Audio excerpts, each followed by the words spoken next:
Assalamualaikum warahmatullahi wabarakatuh. Dengan saya Yulianti Basri, berikut sorotan sepekan bontangpost.id.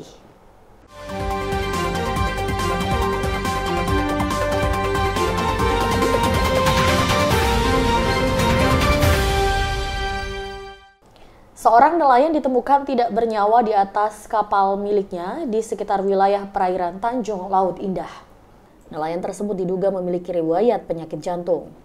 MD, 61 tahun, warga RT 13 Tanjung Laut Indah itu ditemukan seorang diri di atas kapalnya. MD pertama kali ditemukan oleh seorang nelayan. Saat itu kapal MD dalam kondisi tersangkut di jaring milik saksi. Ketika diperiksa, MD sudah tidak bernyawa. Jenazah tersebut kemudian dibawa ke RSUD Taman Husada Bontang untuk dilakukan visum. Pria parubaya itu ditemukan meninggal dalam keadaan berbaring di wilayah perairan Tanjung Laut Indah, tidak jauh dari Pantai Galau.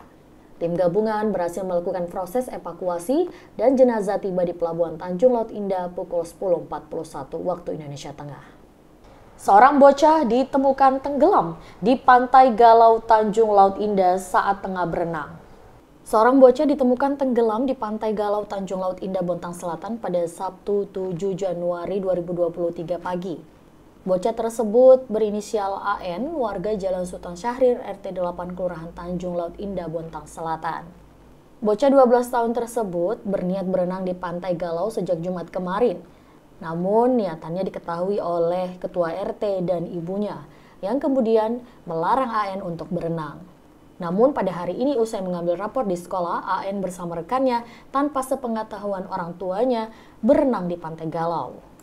Bocah tersebut diketahui tidak bisa berenang. Selama 30 menit berada di pantai, keberadaannya pun tidak diketahui. Ternyata AN dalam kondisi tenggelam. Beruntung warga dengan sigap memberikan pertolongan pertama dan membawanya ke rumah sakit. Saat ini, bocah tersebut tengah mendapat perawatan intensif di Rumah Sakit Amalia.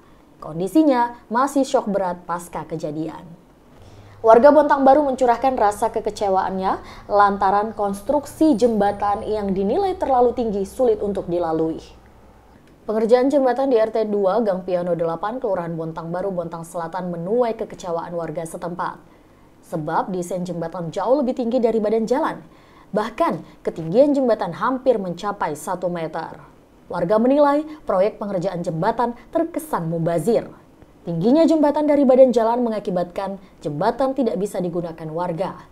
Padahal jembatan tersebut menjadi akses jalan warga. Meski terlihat kokoh dan tahan lama, tetap saja warga menyayangkan pengerjaan jembatan karena tidak bisa digunakan. Apalagi kontraktor mengklaim bahwa desain sudah sesuai dengan kapasitas dan standar kebutuhan perencanaan. Dengan kondisi seperti itu, warga pun berencana membangun jembatan alternatif menggunakan kayu ulin di lokasi berbeda secara swadaya. Warga Bontang Baru urunan 10 juta untuk membangun jembatan darurat. Berpotensi longsor dan membahayakan pengguna jalan, penguatan tebing di Jalan Soekarno-Hatta Bontang Lestari akan dikerjakan tahun ini dengan dikucur anggaran senilai 17 miliar. Komisi 3 DPRD Bontang melakukan peninjauan lapangan di Jalan Soekarno-Hatta, Kelurahan Bontang Lestari. Peninjauan dilakukan lantaran kondisi di bantaran Jalan Soekarno-Hatta yang memiliki panjang sekitar 80 meter berpotensi mengalami longsor, yang dikhawatirkan berdampak bagi pengguna jalan khususnya saat malam hari. Adanya pergeseran tanah mengakibatkan kondisi jalan ikut mengalami keretakan. Oleh sebab itu, DPRD Kota Bontang meminta tidak hanya pemasangan papan pemberitahuan dan garis pembatas saja, melainkan ada penanganan sementara, misalnya dengan memasang pembatas jalan dari kayu ulin. Menanggapi hal itu, Dinas PUPRK Kota Bontang menyebut bahwa sejak 2004 telah mendata titik lokasi yang berpotensi longsor. Untuk Jalan Soekarno-Hatta sudah masuk dalam daftar prioritas penanganan. PUPRK kembali mengajukan proyek penanganan untuk tahun ini dengan anggaran senilai 17 miliar dari APBD murni 2023. 5 proyek Pemkot Bontang tidak selesai sesuai dengan waktu yang telah ditetapkan. Kontraktor pun mendapatkan perpanjangan waktu.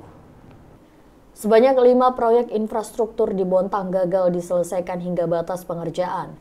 Meski begitu, Dinas Pekerjaan Umum dan Penataan Ruang Kota Bontang tidak serta-merta memutus kontrak. Kontraktor diberi kesempatan untuk bisa merampungkan pekerjaan. Jangka waktunya bervariatif, maksimal 50 hari. 5 proyek yang mendapat adendum yakni pembangunan kantor Satpol PP, gedung ujikir, perbaikan drainase di Jalan R. Suprapto, serta turap di Kelurahan Gunung Elai dan api-api. Pemberian perpanjangan waktu tersebut sudah sesuai aturan. Di samping itu, PUPRK juga menyadari bahwa kontraktor kesulitan mencari ketersediaan material. Informasi tadi sekaligus menutup perjumpaan kita kali ini. Terus ikuti informasi terbaru kami di www.bontangpos.id. Saya Yulianti Basri, terima kasih. Wassalamualaikum warahmatullahi wabarakatuh.